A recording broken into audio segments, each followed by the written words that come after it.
And now I am thrilled to welcome back to the Jump. You saw him in the clip reel, NBA Commissioner Adam Silver. Adam, thank you everyone at the NBA. Thank you to everyone at NBA Entertainment, the Players Union, for the incredible support we've had over these past 5 years. Thank you, Rachel. I remember it was your vision to have this show. I remember you coming to me and then your bosses at ESPN and saying, this is something missing in the NBA landscape. We need a daily show. There's so much going on. And just looking back on that highlight reel, so many happy moments, some really sad moments as well. But, thank you and your group, your producers, for the intensity of the coverage you provide. It's fantastic. As you said, it's for the fans at the end of the day. So everyone appreciates it. Yeah, well, it's a huge group effort here, and especially our Jump family out there participate and are a big part of it. I do want to get your thoughts, Adam, on a couple things since you're here. You guys officially announced the AllStar Game today. We've heard players voice concerns over the past couple weeks. So what made you guys decide to still go ahead with the game? We decided to go forward with it because, well, let me begin. There's a health crisis in this country. There's an economic crisis. And we made a decision beginning last summer that we were going to take the pandemic on in a full-throated way. And we were going to attempt to conduct our business to the extent it was safe and healthy for our players and our staff to the full extent we could. All-Star has been a tradition in this league now going back 70 years.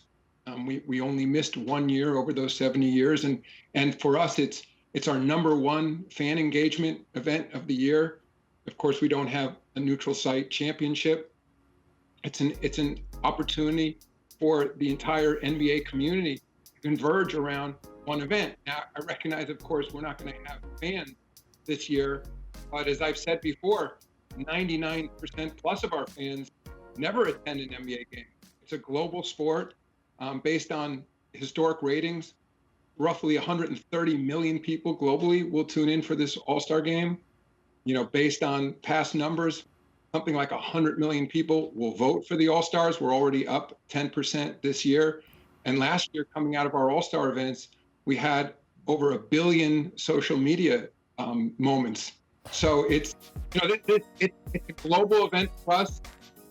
And we're making our best effort to embrace all aspects of our league to the extent we can through this pandemic. And this is just one more opportunity. And I'll add, of course, I'm listening to those who don't think it's a good idea. And I think that's been the case in terms of essentially everything we've done since we shut down, a little less than a year ago because of the pandemic. There were obviously those who thought we shouldn't play without fans, those who thought we shouldn't play in a bubble, those who thought we shouldn't restart the holiday season, those who thought we shouldn't be playing in a very serious way because of the social justice issues roiling this country.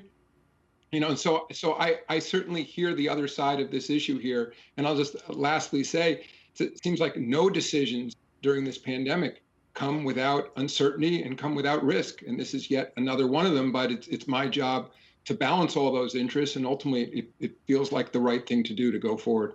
Well, you mentioned the fans. We saw NFL fans pour into Tampa for the Super Bowl. I know that Atlanta Mayor Keisha Lance Bottoms has told fans not to travel for All-Star Weekend, but how difficult do you expect it to be for fans to comply?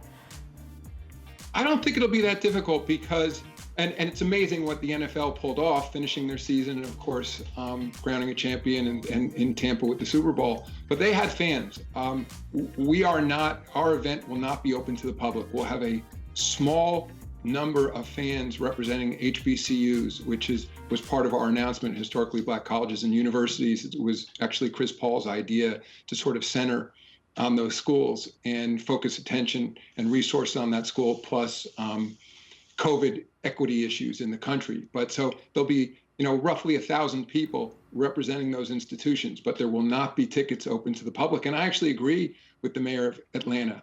We don't want people to gather for events around this All-Star. There will be absolutely no social functions in Atlanta, no ticketed events, no parties. It is a made-for-television event at this point, and it's largely in Atlanta because that's where Turner Sports is located, who host this event. And of course, we have the Hawks and a state-of-the-art arena in State Farm, but that's why we're there. And so we agree with the mayor.